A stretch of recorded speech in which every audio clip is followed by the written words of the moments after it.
রাসূলুল্লাহ সাল্লাল্লাহু আলাইহি ওয়াসাল্লামকে আল্লাহ তাআলা বলছেন, আপনি আপনার জিম্মাদারি আদায় করেন।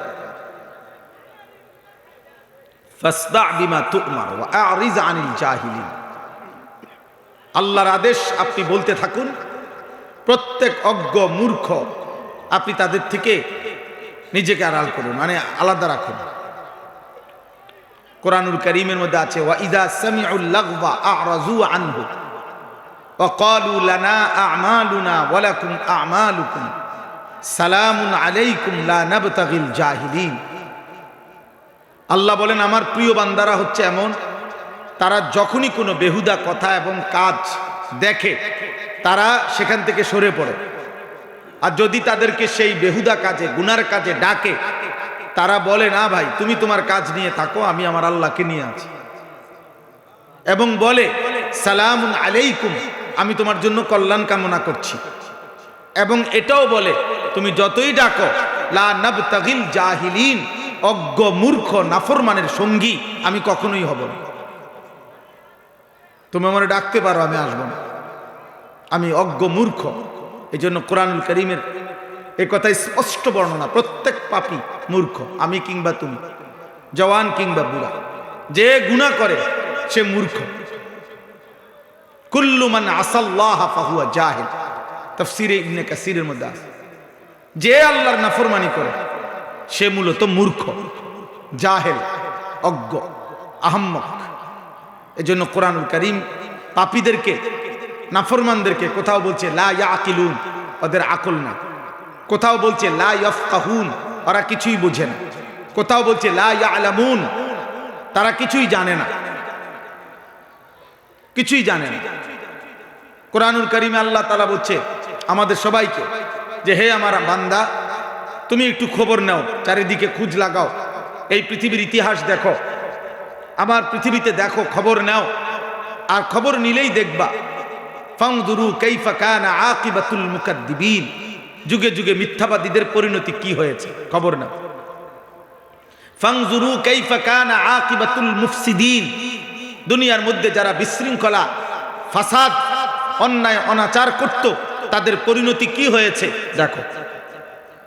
ফানজুরু কাইফা কানা আকিবাতুল মুনজারিন, দুনিয়াতে যাদেরকে আমি আল্লাহর পক্ষ থেকে ভয় দেখানো হয়েছিল জাহান্নামের, আখিরাতের, অথচ পাত্তা দেয় নাই, তাদের পরিণতি কি হয়েছে দেখো। ফানজুরু কাইফা কানা আকিবাতুল লাযিনা মিন ক্বাবলিহিম, তোমাদের পূর্ববর্তী নাফরমানদের পরিণতি কি হয়েছে দেখো। আল্লাহ তাআলা বলছে, জিজ্ঞেস করো নমরুদের কি হয়েছিল, জিজ্ঞেস করো ফেরাউনের কি হয়েছিল, জিজ্ঞেস করো কারুনের কি হয়েছিল, জিজ্ঞেস করো নূহ আলাইহিস সালামের কওমকে পানিতে ডুবাই দিল কেন, খবর নাও লূত আলাইহিস সালামের জাতিকে জীবন্ত মাটির নিচে উল্টা দাফন করে দিল কেন, খবর নাও শুআয়ব আলাইহিস সালাম, সালেহ আলাইহিস সালাম, এই দুই নবীর উম্মতকে ফেরেশতার বিকট চিৎকার দিয়ে ধ্বংস করে দেওয়া হলো কেন, খবর নাও ইবলিস শয়তান, তাকে বিতাড়িত করা হলো কেন। আল্লাহ তাআলা বলে, তুমি খবর লাগাও, তাইলে তো তুমি শুনবা কি কারণে এরা এত ঘৃণিত হলো। আজ হাজার হাজার বছর পরে পৃথিবীর মানুষ ফেরাউনের নামে কোনো কুত্তার নামও রাখে না কেন? নমরুদ এই নামটা এতটা ঘৃণিত যে কোনো মানুষ কোনো জানোয়ারের নামও রাখে না। আবু জাহেল এতটা ঘৃণিত যে পৃথিবীর মানুষ কোনো কুত্তার নামও রাখে না। আবু লাহাব এতটা ঘৃণিত যে পৃথিবীর মানুষ কোনো কুত্তা জানোয়ারের নামও আবু লাহাব রাখে না। কেন এমন হলো? এটা কোরআনে আল্লাহ বারবার এই জন্য, ফানজুরু, দেখো দেখো বান্দা, খবর লাগাও। আওয়ালাম ইয়াসিরু ফিল আরদ, আমার জমিন ঘুরে ঘুরে দেখো, এই পৃথিবীর ক্ষমতাধররা কোথায়, এই পৃথিবীর জালেমরা কোথায়, এই পৃথিবীর অহংকারীরা কোথায়, এই পৃথিবীর নষ্ট নারীরা কোথায়, এই পৃথিবীর রূপ যৌবন সৌন্দর্য বিক্রি করত ওই অসভ্য চরিত্রহীন রমণীরা কোথায়, এই পৃথিবী জুলুম করত, অন্যায় করত, খুন করত, সন্ত্রাসী করত ওই নিকৃষ্ট ডাকাতরা কোথায়, খবর না। পৃথিবী তাদেরকে কখনো স্মরণ করে কিনা? কারো কলিজায় তাদের প্রতি কোনো হারামখোর, মদখোর, নেশাখোরের প্রতি কারো দিলে কোনো ন্যূনতম শ্রদ্ধাবোধ আছে কিনা? তুমি দেখো, তুমি দেখো। তোমরাও দেখো ভাই, তোমরা যারা এখন ছেলেরা এই যে যেই সমস্ত বেঈমানের মতো চুল রেখে তোমরা ফ্যাশন করছো, ওই বেঈমানকে কেউ শ্রদ্ধার সাথে স্মরণ করে কিনা তুমি দেখো। আমি যার মতো রাখছি সেই সাহাবায়ে কেরামকে তো মানুষ শ্রদ্ধার সাথে স্মরণ করে। তোমরা যারা দাড়িবিহীন, তো দাড়িবিহীন কোনো মানুষকে পৃথিবীতে কেউ শ্রদ্ধার সাথে স্মরণ করে এমন কোনো ফাসেক তার নাম বলো? দাড়িওয়ালা নবী সাল্লাল্লাহু আলাইহি সাল্লামকে তো মানুষ কলিজা দিয়া ভালোবাসে। দাড়িওয়ালা আবু বকর, ওমর, ওসমান, আলীকে তো মানুষ কলিজা দিয়া ভালোবাসে। তো তুমি দেখো, আমার কথা হইলো যাররা পরিমাণ ভাইয়া ন্যূনতম বিবেক কাজে লাগা, যে আমি যার মতো সাজলাম তার একটা যুক্তি তো আছে, যে আমার এটা অনুসরণীয় কেন, আমি কেন পছন্দ করলাম, আমি এই চুল পছন্দ করলাম কেন, এই চেহারা পছন্দ করলাম কেন, আমি এই পোশাক কেন পছন্দ করলাম, আমার চয়েস হইল কেন, এর পিছনে ন্যূনতম একটা যুক্তি থাকতে হবে, একটা ব্যাখ্যা তো থাকতে হবে। সেই ব্যাখ্যাটা কি, সেই যুক্তিটা কি বলো না বাপ, একজন বলো, একটা ছেলে বলো। বা সারাদিন যাদের মোবাইলে জীবন কাটে নারী ছবি দেখে, এই জীবনটা তোমার এভাবে যে চলতেছে, এটার উপরে তোমার কি ফায়সালা, মানে কি ভাবনা, তুমি এইভাবে কোথায় যাইয়া পৌঁছবা? এক ওয়াক্ত নামাজ যাদের কপালে জোটে না, নাফরমান, অসভ্য, বেয়াদব, বেনামাজি, তুমি কোথায় গিয়ে থামবা আব্বা? তোমার মতো চরিত্রহীন, তোমার মতো চরিত্রহীন কোথায় গিয়ে থামবা? একদিন কি শেষ হবে না? এই হায়াত, এই রাত শেষ হবে না? এই যৌবন শেষ হবে না?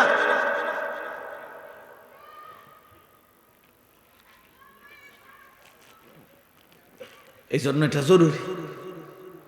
চলো ভাই, বুঝতে শিখো, ভাবতে শিখো, ভাবতে শিখো। আত্ম উপলব্ধি বড় নিয়ামত। আমি প্রায় বলি এ কথা, আজকেও বলছি, যে কমপক্ষে বাপ, জওয়ান, বুড়া, নারী, পুরুষ রাতের বেলা ঘুমের আগে এই পৃথিবীর সবাইরে ভুলে বাদ দিয়া 1 মিনিটের জন্য হলো নিজেকে নিয়ে কল্পনা করা উচিত। আমি আনিস, আমার জীবনটা আজকের সারাদিনে যেমনি চলছে, আমি কি করলাম, কি হারাইলাম, ভালোটা কি করলাম, মন্দটা কি করলাম। আমি একজন মানুষ, আমি একজন মুসলমান, আমার কিছু দায়িত্ব ছিল কিনা, আমার সৃষ্টিকর্তা আমাকে কিছু বলেছেন কিনা, আমার নবী সাল্লাল্লাহু আলাইহি ওয়াসাল্লাম আমার জন্য কিছু বলেছেন কিনা। আজকে সারাদিনে আমার আল্লাহর বিধান যা ছিল আমি তা পালন করেছি কিনা। এই কমপক্ষে নিজের সাথে, আল কাইয়িসু মান দানা নাফসাহু ওয়া আমিলা লিমা বা'দাল মাউত। নবী সাল্লাল্লাহু আলাইহি সাল্লাম বলেন, বুদ্ধিমান সে যে তার নিজের হিসাব করে এবং মৃত্যু পরবর্তীর জন্য আমল করে। ওয়াল তানজুর নাফসুম মা কদ্দামাত লিগাদ। আল্লাহ তাআলা বলেন, হে মুমিন, আমি আল্লাহ তোমাকে বলছি বান্দা, তুমি প্রতি মুহূর্তে লক্ষ্য করো, খেয়াল করো যে আজকের দুনিয়া থেকে আগামী কালকের আখিরাতের জন্য তুমি কি পাঠিয়েছো। ওই যে দেখেন, ওই ভাইকে দেখেন, ওই দেখেন, ওই মোবাইলটা ধরে, ওই ফালতু মিয়া, চলে যান মিয়া, উঠে যান মিয়ান থেকে, বাইরে গিয়ে ছবি উঠান মিয়া, সিএনজি ছবি উঠান, আবার হাসে মূর্খের মতো। এখন ভাল লাগছে নি লজ্জা পাইয়া? আমি তো নিষেধ করছি রে ভাই, আমি সুন্দর করে বলছি কিনা বলে? হ্যাঁ, তো তাহলে তেড়ামি করলেন কেন? আমি তো জবরদস্তি করে বসাই না, আমি তো অনুমতি দিছি আব্বা, কেউ চলে গেলে আমার কোনো আপত্তি নেই। আমি সেই আনিসুর রহমান, এই মুরাদনগরের গলিতে গলিতে আমার মনে আছে, আমি 4 জন শ্রোতার সামনে 2.5 ঘন্টা 3 ঘন্টা বয়ান করছি। 10 জন শ্রোতার সামনে আমি 3 ঘন্টা বয়ান করছি, কোনো অসুবিধা নেই। আল্লাহর কথা একজনকে বললেও নেকি হয়। আমার সওয়াব দরকার, আমার নেকি দরকার। ব্যাপক পরিচিতি দিয়ে আমি কিতা করব? মনে করেন 1 কোটি মানুষের সমর্থন দিয়ে আইবা, আমি কর্মটাকে আমি দিয়ে কিতা করব? আমার দরকার নাই তো। আমি তো কোনো প্রার্থী না, আমার কোনো মার্কা নাই তো, তাহলে আমি সমর্থন দিয়ে করব? বুঝেন নাই কথাটা? আমার আসলেই কোনো মার্কা নাই, কোনো মার্কার পক্ষে আমি প্রচারণাও করি না, তো তাহলে আমি সমর্থন দিয়ে করবো কি তা? আল্লাহ আমাদেরকে বুঝ দান করে। ঠিক আছে ভাই, বাইরে চিন্তা করে না ভাই, সবাই চিন্তা করে কুলায়। আমরা কি পুরা কোম্পানি মধ্যে লয়ে বইছি কেন? তাহলে আমরা সবাই চিন্তা করে কুলান যেত। এই যে কয়জন বসছেন এই কয়জনই শুনে, আল্লাহ আমাদেরকে তৌফিক দান করে। আমার ভাই, আমার বাবা, আমার প্রথম কথা এটা, আমি অনুরোধ করছি, একটা মাহফিলে সব বদলায় দেব এমন না, এটা কোনো তাবিজ না, ফু না, কিন্তু আমি অনুরোধ করছি এতগুলো কিশোর যুবক, আলহামদুলিল্লাহ তোমরা যেমনি হোক আসছো, তোমরা যেমনি হোক ভাল লাগছে, মনে করো এই হুজুরের ওয়াজ ভাল লাগে, এই বক্তার ওয়াজ ভাল, যেটাই হোক কারো, যাই হোক মনে করো কারো, তুমি আসছো তো, অতএব তোমার কাছে আমার অনুরোধ, তুমি আল্লাহর ওয়াস্তে, আমার জন্য আমি তোমার কাছে কিছু চাচ্ছি না, আমি তোমার কাছে চাচ্ছি এক বিন্দু হইল তুমি তোমার বিবেকের সাথে বুঝাপড়া কইরো, যা করছো তা ঠিক কিনা।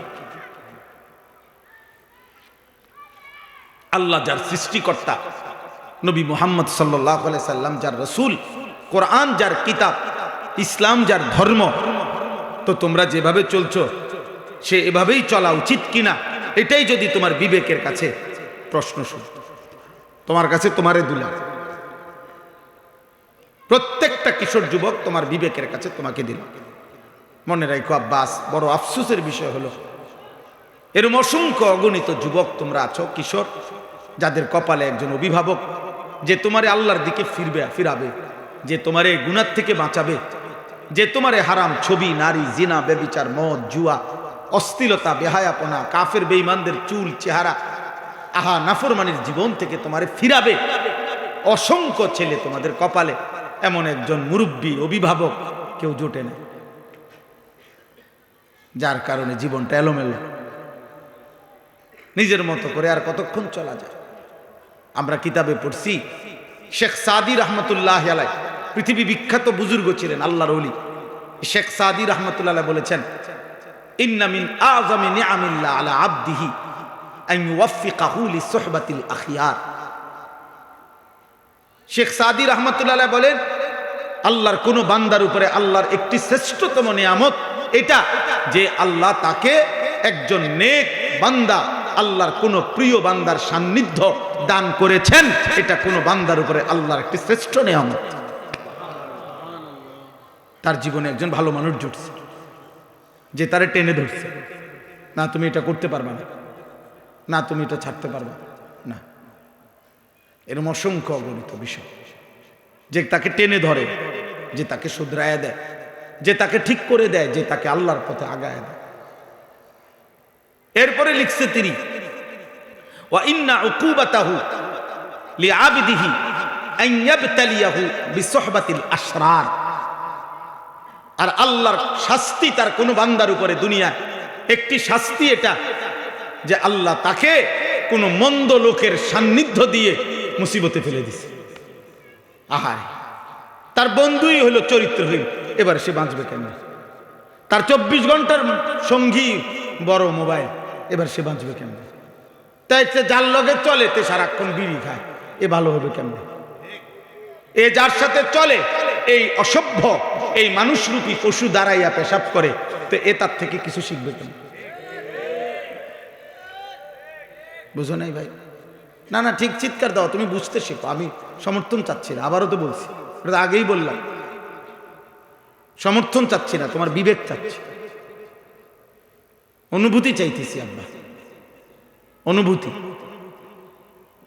আমার ফিকির এটা। মাওলানা ইয়াহিয়া নিশ্চয় বলছে, মাওলানা ইয়াহিয়া, আমরা সারাদিন, সারা বছর, সারা সপ্তাহ কিশোর যুবকদের জন্য আর কি করতে পারি আমাদের সাধ্যমতো, মুসলিম কিশোর নওজোয়ানকে গুনাহ থেকে ফেরানো, আল্লাহর দিকে ফিরানো, ওদেরকে পাক নাফাক ন্যূনতম প্রয়োজন পরিমাণ ওযু, নামাজ, সূরা, কেরাত, দোয়া, কালাম শেখানোর জন্য আর কি করা যায়, এর জন্য সারা দিন ফিকির করি। ও ফিকির করো তো আমার ছাত্র, আমার এই সুখ দুঃখের, আমার যেই কিশোর যুবকদেরকে নিয়ে কার্যক্রমের মূল সঙ্গী সে, আল্লাহ তাকেও হায়াতে তৈয়্যিবা আফিয়া দান করেন।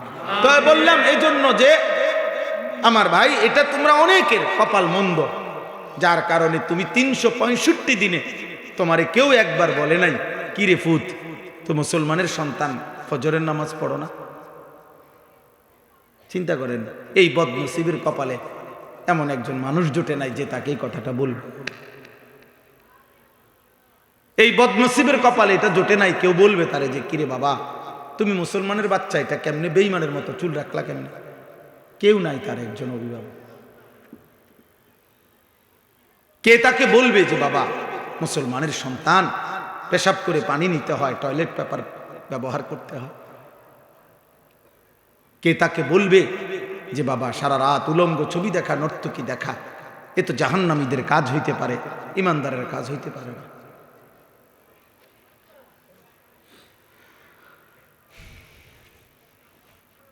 এই জন্য দোস্ত আমার, বন্ধু আমার, ওলামায়ে কেরামের সান্নিধ্য গ্রহণ করো, মসজিদের ইমাম সাহেবের সান্নিধ্য গ্রহণ করো, আশেপাশে নেককার আলেমদের আসা যাওয়া করো, জীবনটা বরকত হবে।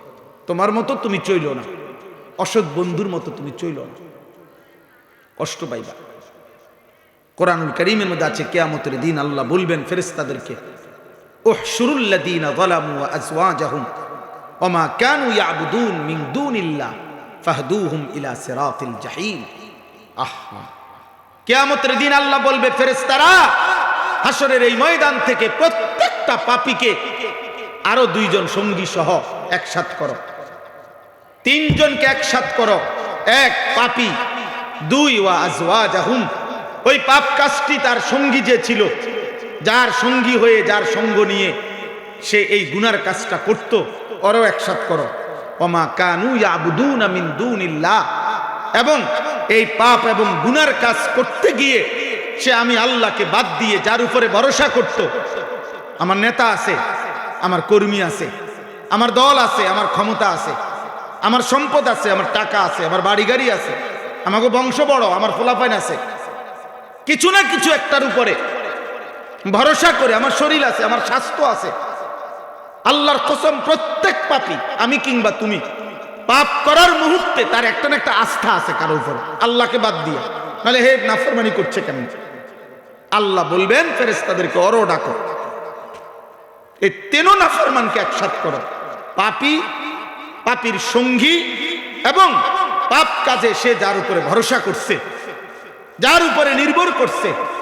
আল্লাহ বলবেন ফেরেশতারা 3টা নাফরমানকে একত্র করে ফাহদুহুম ইলা সিরাতিল জাহিম, জাহান্নামের রাস্তা দেখায় দেয়। এজন্য তুমি কারো গুনার নির্ভরশীলতা হইও না, তোমার উপরে ভর করে যেন সে গুনাহ না করে। তুমি কাউরে গুনার রাস্তা আগায় দিও না। মদের আড্ডা, জুয়ার আড্ডা, নারীর আড্ডা, জিনার আড্ডায় তুমি আগায় দিও না। আল্লাহ আমাদেরকে মাফ করে দেন। কোরআনুল কারীমের মধ্যে আছে, প্রত্যেক পাপী পাপ করার পূর্ব মুহূর্ত পর্যন্ত, ছেলেরা আব্বা শোনো, প্রত্যেক কবিরা গুনাহ, যে কবিরা গুনাহ করে, শিরিক করে, কুফর করে, মদ, জুয়া, চুরি, ডাকাতি, সুদ, ঘুষ, বেপর্দা, বেহায়া, কিস্তি, হারাম, নারী, ছবি, অশ্লীলতা, গান, বাদ্য, উলঙ্গতা, বেহায়াপনা, আল্লাহর নাফরমানি করে, আল্লাহর কসম, কোরআনুল কারীমে সূরা হাশরের মধ্যে আছে, প্রত্যেক পাপী পাপ করার পূর্ব মুহূর্ত পর্যন্ত ইবলিস, শয়তান তার সাথে থাকে। যখনই সে পাপ শুরু করে, চোর যখন চুরি শুরু করে, ব্যভিচারী জেনা যখন শুরু করে, সুদখোর যখন সুদের টাকা গণে, ঘুষখোর যখন ঘুষের টাকা হাতে নেয়, লম্পট যখন চরিত্রহীনতা শুরু করে, নাফরমান যখন উলঙ্গ ছবি দেখতে শুরু করে, মদখোর যখন মদের বোতল হাতে নেয়, শিরিককারী যখন শিরিক করে, মূর্তি পূজক যখন মূর্তি পূজা করে, মানে প্রত্যেক পাপী যখন পাপ শুরু করে, আল্লাহর কসম, আল্লাহ কোরআনে বলছে ইবলিস শয়তান তার থেকে তৎক্ষণাৎ সরে যায়, সরে যায়, শয়তান তার থেকেও সরে যায়।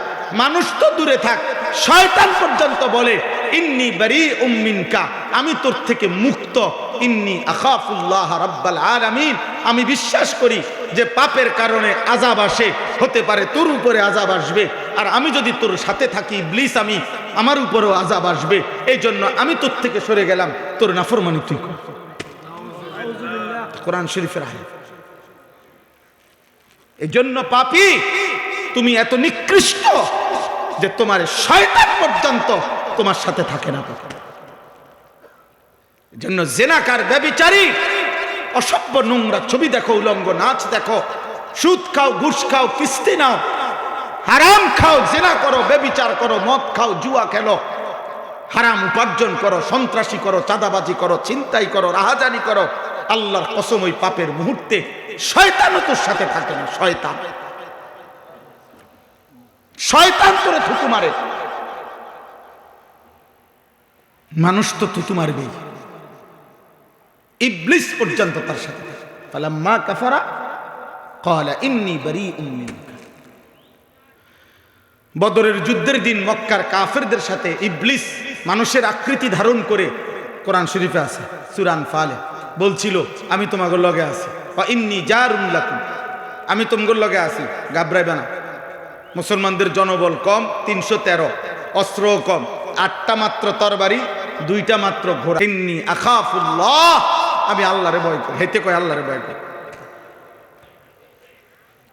এই জন্য মনে রেখো ভাই, মনে রেখো বাবা, দয়া করে প্রত্যেকে, আমার কথা এতটুকু, আমি এই এলাকার বলা যায় আমরা মুরাদনগরের গলিতে গলিতে আমরা পরিচিত মানুষ, অসংখ্য নওজোয়ান, তোমরা আমার ঘরে চেনো, আমরাও তোমাদেরকে চিনি বাবা। কোনো রকম আলাদা কোনো সুযোগ সুবিধা ভোগ করার জন্য আসি নাই, আলাদা কোনো ক্যাম্পেইন প্রচারণায় আসি নাই, আসছি এটাই মনে করাই আমি নওজোয়ানের পরিবর্তন চাই, আমি যুবকের পরিবর্তন চাই, আমি যুবকের সেজদা চাই। আমার এটা জীবনের স্বপ্ন, যেদিন আমি বাঁচি আমার আশা এটা, মুসলমানের একটা একটা কিশোর যুবক আল্লাহর দিকে ফিরবে, দিন শিখবে, আল্লাহ চিনবে, ওযু, নামাজ, সূরা, কেরাত, দোয়া, কালাম শিখবে। গত বছর আলহামদুলিল্লাহ আমরা 2025 সাল আমার মাদ্রাসা কুমিল্লা ক্যান্টনমেন্ট ময়নামতি সাহেবের বাজারে 2 পরীক্ষার বন্ধে 3 দিন করে 6 দিন আমরা মোট 500-র উপরে ছেলে স্কুল কলেজে প্রায় 11 ঘন্টা করে প্রতিদিন আমরা 3 দিন করে 6 দিনে ওযু, নামাজ, সূরা, কেরাত, দোয়া, কালাম স্কুল কলেজের ছেলেদেরকে আমরা শিখাইছি আমাদের মাদ্রাসায় রাইখা। তখন মাদ্রাসা বন্ধ ছিল, ছাত্ররা বাড়িতে ছিল, প্রায় 60 জনের মতো বড় ছাত্র এবং উস্তাদ মিলে ওদেরকে ওযু, নামাজ শিখাইছি। মাওলানা ইয়াহিয়াই তদারকি করছে পুরা। আলহামদুলিল্লাহ আমরা গত বছর মাদ্রাসার জন্য 118 শতক জায়গা কিনছি। আমার ওই মাদ্রাসা প্রায় 2,62,00,000 টাকা শুধু জমির দাম, মাটির দাম। আশা করছি যে মুসলমানের কিশোর, যুবক, নওজোয়ান সব শ্রেণীর মুসলমানের জন্য একটা পৃথক বড় মাদ্রাসা করব ওইখানে। আশা আমার স্বপ্ন। কি আশায়? যে সারা বছর মুসলমানের যেই কোনো যুবক, কিশোর স্কুল, কলেজ, ইউনিভার্সিটি পড়ুয়া বা না পড়ুক, যার যখন সময় হবে, যেটুক সময় হবে, যে দূর হোক, 3 ঘন্টা হোক, 30 ঘন্টা হোক, যে আসবে যখন, যেটুকু সময় নিয়ে দিন শিখবে, আল্লাহ চিনবে, ওযু, নামাজ, সূরা, কেরাত, দোয়া, কালাম শিখবে, রুকু শিখবে, সেজদা শিখবে, একটা দোয়া শিখবে, 4টা সূরা শিখবে। এই আশা নিয়ে আমি ওই মাদ্রাসাটার কার্যক্রম আলহামদুলিল্লাহ শুরু করছি। কিন্তু বড় জায়গা, অনেক বড় স্বপ্ন, অনেক বড় ব্যবস্থাপনা দরকার। এই জন্য আপনাদের কাছেও এখন না, বয়ানের পরে আমার একটা কাগজ দিবে, একটা আশা, একটা কাগজ আছে, একটা আবদার আছে। আবদারটা হলো ওই কাগজটার মধ্যে আমরা একটা আবেদন জানায় রাখছি। আমি এটা দেই সারা বাংলাদেশে। আমাদের এই 2,62,00,000 টাকার জায়গায় এক নামাজের মুসল্লা পরিমাণ, জায় নামাজ পরিমাণ জমির দাম, মাটির দাম 4,200 টাকা। তো আমরা একটা নিয়ত করছি যে আমার শায়েখ আল্লামা মুফতি মুশতাকুন নবী কাসেমি হুজুরের পরামর্শে যে কেউ যদি এই 4,200 টাকা দিয়ে এক মুসল্লা জায়গা শরিক হয়, তা আমরা তাকে আমাদের মাদ্রাসার আজীবন উন্নয়ন সদস্য বানাবো এবং সেখানে এই দ্বীনি আয়োজন যা হবে ইনশাআল্লাহ উনি কবরে থাকলেও সদকায়ে জারিয়ার সওয়াব পাইতে থাকবে। এটাই স্লোগান, যে আসবে যখন, দিন শিখবে তখন, যার সময় যতক্ষণ, দিন শিখবে ততক্ষণ। আমার শেষ কথা ভাইয়া বোন রাখতে হবে, আগামী 12 তারিখ পৃথিবীর শেষ নির্বাচন না, বাংলাদেশেরও শেষ নির্বাচন না। আগামী 12 তারিখ ইসরাফিল ফু দিবে না, লেখছে পত্রিকাওয়ালারা 12 তারিখ দেখা যাবে শেষ হাসিটা কে হাসে। আগামী 12 তারিখ আমি বলছি না না, হাসরের ময়দানে দেখা যাবে শেষ হাসিটা কে হাসবে। খোদার কসম, শেষ হাসি হাসরের দিন। আর আল্লাহ কোরআনে বলছেন ফালিয়াউমাল্লাযীনা আমানু মিনাল কুফফারি ইয়াদহাকুন। আল্লাহ বলছে হাসরের ময়দানে ঈমানদার সমস্ত পাপী নাফরমানদের দিকে তাকিয়ে শেষ বিজয়ের হাসিটা হাসবে। ইয়াদহাকুন অর্থ হাসবে। আল্লাহ বলছেন মুমিন হাসবে, সেজদাওয়ালা হাসবে, আল্লাহর গোলামি করেনেওয়ালা হাসবে। হালাল হারাম পার্থক্য করছে যে সে হাসবে। এই জন্য যুবক তোমরা আরো বাঁচবা। আল্লাহ তোমাদের হায়াত দিক, তোমাদের 14 বছর 16 বছর 18 বছর 20 বছর মাত্র। আল্লাহ যদি তুম করে হায়াত দেয়, আগামী 40 বছর তোমাদের সামনে আরো তোমরা বাঁচবা। অতএব তোমাদের কাছে অনুরোধ, একটা ছেলের কাছে অনুরোধ, আব্বা এত কম বয়সে এত নষ্ট হয়ে যায় না। এত অল্প বয়সে 365 দিনে 1 বছরে কোনোদিন নামাজ পড়ো না। মুসলমানের বাচ্চা এত বড় নিকৃষ্ট হাইওয়ান, এত বড় জানোয়ার, মুসলমানের বাচ্চা হওয়ার কথা না। মুসলমানের ঘরে জন্ম নিয়ে 24 ঘন্টা এত নারী, এত উলঙ্গ ছবি, মুসলমানের বাচ্চা ইমানদারের রক্ত থেকে এত নিকৃষ্ট দুর্গন্ধ বাইর হবার কথা না রে বাপ। এত জঘন্য, এত বড় নিকৃষ্ট জঘন্য আচরণ হওয়ার কথা না। ছি ছি ছি ছি বেটা, কাপুরুষ বেটা, তোরা কাপুরুষ বেটা। তোদের যাদের চুল বেঈমানের মতো, তোরা কাপুরুষ মনে রাখিস। আমি বললাম বুজদিল বেটা, কাপুরুষ, ভীরু বেটা। তোমার আল্লাহ আছে, তোমার নবী আছে, তোমার ধর্ম আছে, তোমার কোরআন আছে, তোমার ইসলাম আছে। তোমার ইসলামের সব সৌন্দর্য সুন্দর, তোমার নবীর সব সুন্দর। নবী সাল্লাল্লাহু আলাইহি সাল্লামের আদব, আখলাক, চলা ফেরা, চুল, চেহারা, আচরণ, উচ্চারণ, রাত দিন, ঘর সংসার, বাজার ব্যবসা, দেশ রাষ্ট্র রাজনীতি, নবীজি সাল্লাল্লাহু আলাইহি সাল্লামের বাথরুমে ঢুকা, বাথরুম থেকে বের হওয়া, নবীজির খাবার আহার নিদ্রা, নবীজির চলা ফেরা, নবীজির সব সুন্দর। নবী সাল্লাল্লাহু আলাইহি সাল্লাম ইতিকাফ করতেন রমজানের শেষ 10 দিন। ইতিকাফ অবস্থায় মসজিদে নববী থেকে তিনি মাথাটা নবীর স্ত্রীদের দিকে বাইর করে দিতেন, আর মাথা মোবারকের মধ্যে বিবিরা তেল দিয়ে চুল আশ্রয় দিতেন। অর্থাৎ ইতিকাফ অবস্থায়ও নবী তার সৌন্দর্যের, তার চুল পরিচর্যার, চুলে তেল মাখা এতটুকু যত্নবান তিনি ছিলেন। তিনি এতটা সুন্দর ছিলেন, তিনি এতটা স্মার্ট ছিলেন। তুমি আখলাক নাই, চরিত্র নাই, কোন বেঈমানের মতো চুল রাখলা? ওই বেঈমানের জন্মের ঠিক আছে কিনা তাও তো তুমি জানো না, ওই বেঈমানের চরিত্র আছে কিনা তাও তো জানো না। ওই বেঈমান কত রাত কত নারীর সাথে ঘুমায়, জিনা করে আর বেবিচার করে, তার মতো চুল তোমার ডিজাইন, তাহলে এটা তো জিনাকারের চুল, এটা তো বেবিচারীর চুল, এটা তো লম্পটের চুল, এ তো চরিত্রহীনের চুল। তাহলে চুল যদি হয় লম্পটের, তো তোমার ভিতরে আখলাক কিসের? এটা আমরা বুঝি না, আমরা এটা বুঝি না আব্বা। দিল তোমার কি চায় আমরা বুঝি না। এক ওয়াক্ত নামাজ যে পড়ে না, একটা সিজদা যার কপালে নাই, হায় হায় হায় হায়। তুমি যে নারী দেখো মোবাইলে, তো এরপরে তোমার দিলে কি চাচ্ছে আমরা এটা বুঝি না। তুমি কি চাচ্ছ দেখে এটার দ্বারা এরপরে তোমার কি মনের আকাঙ্ক্ষাটা কি? জিনা।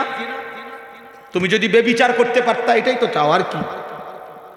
তো মানুষের বাচ্চা কেমনে বেবিচার করতে চাও বলে? মার পবিত্র দুধ যে খাইছে, ইমানদারের ঘরে যে জন্ম নিছে, ও ও এই মানসিকতার হবে কিভাবে বলে? বলে আমরা কোরআন শরীফ থেকে শুনাই আব্বা, সবাই এটা জানে। রাসূলুল্লাহ সাল্লাল্লাহু আলাইহি সাল্লামের চাচা আমিরে হামজা, আমরা অনেকে ওনার নাম জানি না সবাই। উহুদের যুদ্ধের দিন যিনি শাহাদাত বরণ করছিলেন, একটা মহিলা, কুরাইশ কাফের মহিলা, ওনার গোলাম দিয়া এই চাচাকে হত্যা করাইছিলেন।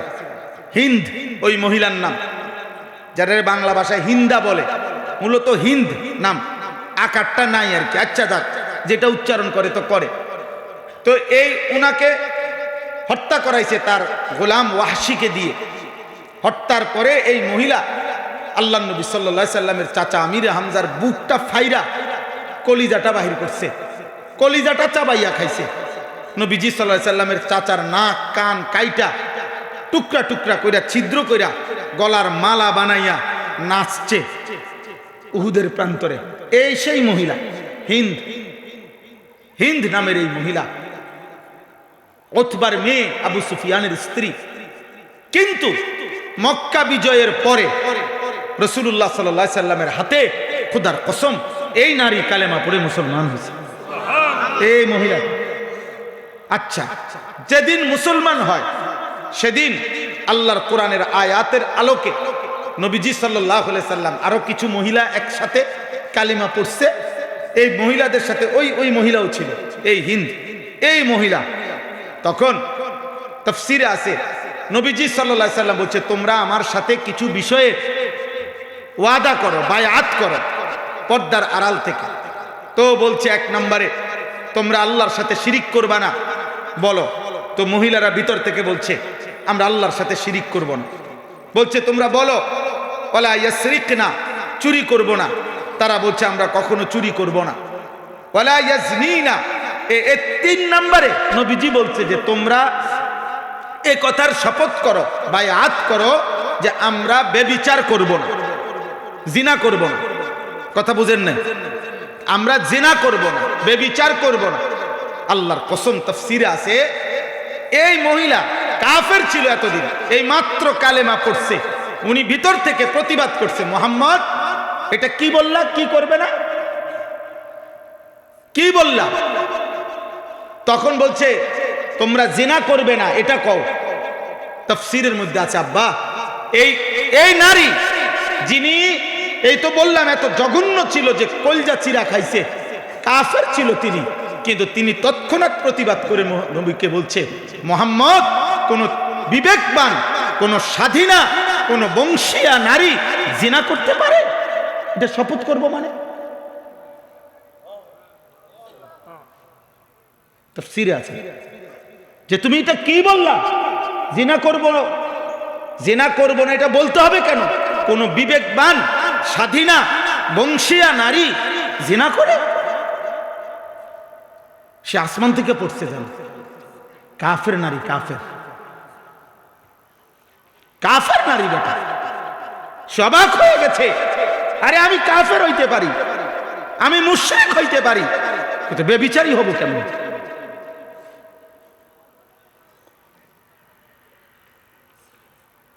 তোমার আখলাক তুমি বলো ভাই, তোমার চরিত্র তুমি বলো, কি করছো তোমরা, কি করছো তোমরা বলো বাবা। আমার বাপ আপনাদেরকেও বলি, আপনারা যারা শুধুমাত্র বয়স্ক বাবা, আহা আপনারা কি সংসার মিলাইতে আছেন? সংসার বলতে বিল্ডিং, সংসার বলতে সোফা, সংসার বলতে বাজার খরচ, সংসার বলতে জিফুতের টাকা পয়সা, সংসার বলতে জামা কাপড়। আপনি দেখেন না ছেলেটা আপনার ঘরে ঘুমাইয়া 365 দিনে একদিনও ফজরের নামাজ পড়ে না, এটা মানুষ হচ্ছে না, জানোয়ার হচ্ছে। আপনি বুঝেন না এটা? আপনি বুঝেন না? তার চুল দেখলে বোঝা যায় মুসলমানের কোনো নমুনা নাই, তার বংশের কোনো লোকের সাথে মিল নাই। তা আপনার সন্তান সন্তান হচ্ছে না অমানুষ হইতেছে, আপনি বুঝেন না? এটা তো মানুষ দেখলেই বোঝা যায়, চেহারা দেখলেই তো মানুষে কয় কি রে ভাই তোর কি মন খারাপ নাকি, তোর চেহারা এরম হয়ে গেল কা, অসুস্থ নাকি? ওই যে চুল ফিরাই, ওই হাসে, ওই যে নিজে নিজে হাসে, দেখেন এই দেখো নিজে নিজে চুলে ফিরাইতেছে, হাসতেছে, মানে মজা লাগতেছে, এর কাছে ভাল লাগতেছে। এটাই বুঝাইলাম, গুনাহ মানুষকে প্রতিবন্ধী বানায়। হ্যাঁ, অব্যাহত পাপ লাগাতার গুনাহ মানুষকে প্রতিবন্ধী বানায় ফেলে, মানসিক ভারসাম্য মাতাল বানায়, তার আর বিবেক বুদ্ধি কাজ করে। মাতাল যারা মানে নেশা করে, মদ খায়, মাতাল, ওদের কি থাকে না? বিবেক বোধ।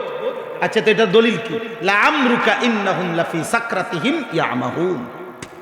আল্লাহ তাআলা বলছে, বন্ধু আপনার জীবনের কসম, এই নাফরমানরা তারা তাদের গুনার অবাধ্যতার মধ্যে মাতালের মতো ডুবে আছে। আল্লাহ কোরআন, গুনাহ মানুষকে মাতাল বানায়, গুনাহ মানুষকে প্রতিবন্ধী বানায়। গুনাহ একটা সময় আর বিবেক বোধ কাজ করে না, ছেলেটার বুঝেই না যে এটা এখানে মানাবে কিনা। ওই এখান দিয়ে সারাক্ষণ গাড়ি যাইতেছে, ওই সাইডে দিয়ে বইয়া পেশাব করতে আছে। এখানে অসংখ্য মানুষ তাকাই আছে, মনে করেন ওই ওই ওর নারী দেখতেছে, মোবাইল দেখতেছে, ইয়ারফোন লাগাইয়া আপনার গান শুনতেছে। এখানে মনে করেন অগণিত লোক চলাফেরা করতেছে, ও কোনোখান থেকে একটা মেয়ে টোকাই আনছে, ওইটারে লইয়া মোটরসাইকেল দিয়া চলতেছে। বাকি মানুষগুলো দেখলে কি বলতেছে, ও এত কিছু দরকার কি, আমি একটা অসভ্য চরিত্রহীন কোন আনতে একটা টয়া লইয়া আইছে, ওইটারে লইয়া মোটরসাইকেল দিয়ে ঘুরতে আছে। আহা, আল্লাহ আমাদেরকে হেফাজত করেন, আল্লাহ তোমাদেরকে বিবেক দান করেন, আল্লাহ অভিভাবকদেরকেও বুঝ দান করেন। এই সবগুলো কথার পরে নিজেরা যদি ভাবি আমরা পরিবর্তন দরকার, বদলানো দরকার, বদলানোর একটা সুযোগ মাহে রমজান খুব কাছাকাছি আমাদের। আল্লাহ আমাদের কাছে তাকওয়া চায়। আল্লাহ চায় প্রত্যেকটা মুসলমান ইমানদার। আমি ইমান দিয়েছি বান্দা, আমি তোমাদেরকে মুসলমান বানিয়েছি, আমি তোমাদের কাছে তাকওয়া চাই। তাকওয়া কি? গুনাহ থেকে মুক্ত জীবন, আমি আল্লাহ আমার রাসূলের আদেশ পালন, এই তাকওয়া চাই। এই তাকওয়ামূলক জীবনটা আল্লাহ তাআলা আমাদের প্রত্যেকের কাছে চায়। আমার বাপ, এইটাই আমার কথা শেষ। আমি চাই শুধু এতটুকু কথা বলতে, রমজান মাস আমাদের আর একদম কাছাকাছি। ফেব্রুয়ারি মাসের 17 তারিখ সম্ভাব্য চাঁদ উঠবে, 18 তারিখ রোজা শুরু হবে ইনশাআল্লাহ। তো আর 1 মাস নাই, আর তো কি নাই, 1 মাস বাকি নাই, একদম অল্প গুণা কয়েকটা দিন। এই গুণা কয়েকটা দিন আগে আমি আপনাদের কাছে বললাম, কিশোর যুবক ভাই তোমাদের কাছে বললাম, মহান আল্লাহ পাক রব্বুল আলামিন প্রত্যেকটা ইমানদার মুমিনের কাছে খুব বেশি চায় যে বান্দা আমি তাকওয়া চাই, মানে তোমার জীবনটা এমন বানাও, গুনাহ থেকে বাঁচো, আমি আল্লাহর হুকুম পালন করো। এই কথাটা আল্লাহ বারবার বলছে কোরআনে, ইয়া আইয়ুহাল্লাযীনা আমানুত্তাকুল্লাহ ইত্তাকুল্লাহ ইত্তাকুল্লাহ ইত্তাকুল্লাহ ইত্তাকুল্লাহ। হে ঈমানদার, আল্লাহকে ভয় করো, আল্লাহকে ভয় করো, আল্লাহকে ভয় করো, আল্লাহকে ভয় করো, আল্লাহকে ভয় করো। ইয়া আইয়ুহান নাবিয়্যুত্তাকিল্লাহ। আল্লাহকে, আল্লাহ বলে বান্দা শোনো, আল্লাহকে ভয় করা এটা এতটাই গুরুত্বপূর্ণ যে আমি নবীকে আলাদা বলছি, হে নবী আপনি আল্লাহকে ভয় করেন। আমি ঈমানদারদেরকে আলাদা বলছি, ইয়া আইয়ুহাল্লাযীনা আমানুত্তাকুল্লাহ। হে ঈমানদারগণ, আল্লাহকে ভয় করো। আল্লাহ বলেন শুধু নবীকে না, ঈমানদারকে না। এবার শোনো, পৃথিবীর সমস্ত মানুষকে আমি বলছি, ইয়া আইয়ুহান নাসুত্তাকু রাব্বাকুম।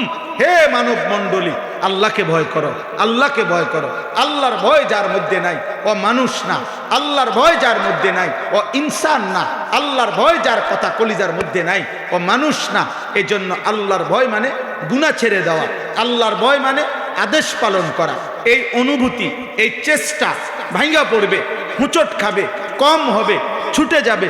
গুনাহ তোমারও হয়, গুনাহ আমারও হয়, গুনাহ প্রত্যেকের হয়। কিন্তু আব্বা একটা হলো গুনাহ হয়ে যায়, পিছলা খেয়ে যায় মানুষ, কিন্তু আরেকটা হলো 24 ঘন্টা ঠান্ডা মাথা পরিকল্পিতভাবে প্রতিদিন এক তালে, এক রঙে, এক ঢঙ্গে গুনাহ করতে থাকা, গুনার উপরে তৃপ্ত, গুনার উপরে মজা, গুনার উপরে সে চলতেছে ফিরতেছে। এটা কোনো মুমিনের পরিচয় হইতে পারে না, এটা কোনো মুসলমানের পরিচয় হইতে পারে না। তুমি গত 3 মাস নামাজ পড়ো 5 ওয়াক্ত, আজকে 1 ওয়াক্ত ছুটে গেছে, হইতে পারে।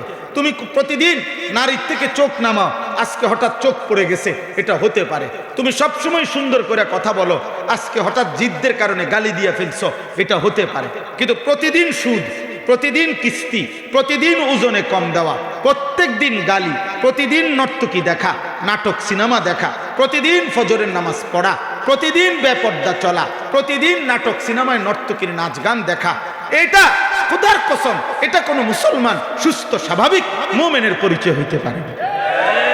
আল্লাহ এটা বলছে, বান্দা আমি তাকওয়া চাই। বান্দা তুমি চেষ্টা করো, বান্দা পারবা।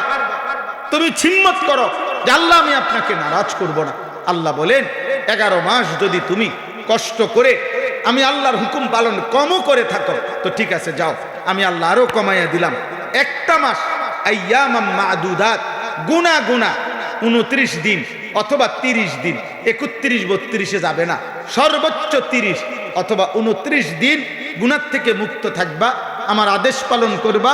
রমজানের চাঁদ উঠবে, আবার ঈদের চাঁদ উঠবে, 30 দিনের ভিতরেই একটু যদি কেয়ারফুল হয়ে তুমি আমার হুকুমের উপরে চলো, আমি আল্লাহ ওয়াদা দিলাম 1 মাসেই 30 দিনেই আমি তোমারে মুত্তাকি বানিয়ে দেব, জান্নাত দিয়ে দেব। এইটাই শেষ কথা। ইয়া আইয়ুহাল্লাযীনা আমানু কুতিবা আলাইকুমুস সিয়াম কামা কুতিবা আলাল্লাযীনা মিন ক্বাবলিকুম লাআল্লাকুম তাত্তাকুন। আল্লাহ বলেন, হে ঈমানদারগণ, তোমাদের উপরে রোজা ফরজ করা হলো, তোমাদের পূর্ববর্তীদের উপরে ফরজ করা হয়েছিল। কেন? যেন তোমরা মুত্তাকি হতে পারো। মুত্তাকি হলে কি হবে? জান্নাতে। আল্লাহ রমজানে কি বানায়? মুত্তাকি বানায়। আল্লাহ আমাদেরকে তৌফিক দান করে। একটা কিশোর যুবক ছেলে প্রস্তুতি নাও, হিম্মত করো আব্বা, হিম্মত করো। নিজেরে নিজে নষ্ট করে দিও না, নিজেরে নিজে নষ্ট করে দিও না বাবা, নিজেরে নিজে নষ্ট করে দিও না। দয়া করে এমন সুন্দর রাত নারী দেখে শেষ করো না, এমন সুন্দর দিন, সুস্থ সবল শরীর। আমার আব্বা, আমার নওজোয়ান, আমার ভাই, আমার বন্ধু, 16 বছর যাদের বয়স, তুমি আমার সন্তান। আমার প্রথম সন্তানের বয়স 16 বছর। তার চাইতে একটু বড় যারা, তোমরা আমার ছোট ভাই, তোমরা আমার সন্তান, তোমাদেরকে বললাম, ছোট ভাই তোমাদেরকে বলি, নষ্ট হইও না। ব্যস্ততম এই দুনিয়ায় কারো হাতে সময় নাই, কারো হাতে টাইম কম, কেউ তোমার খবর নিবে না। তুমি যদি নষ্ট হইতে হইতে, উলঙ্গ নর্তকী দেখতে দেখতে, জিনা ব্যভিচার করতে করতে, মদ জুয়ার আড্ডায় চলতে চলতে, অসৎ বন্ধুর আড্ডায় নষ্ট হইতে হইতে যদি গন্ধ ছুঁটে পৌঁছাও যাও, তারপরেও এই সমাজ তোমার টেনে ধরবে না। স্বার্থপর এই সমাজ শুধু উপার্জন নিয়ে ব্যস্ত, দুনিয়া ভোগ করা নিয়ে ব্যস্ত। অতএব আমি বললাম, যদি কারো বিবেক লাগে, দিল লাগে, তো আল্লাহর দিকে ফিরো।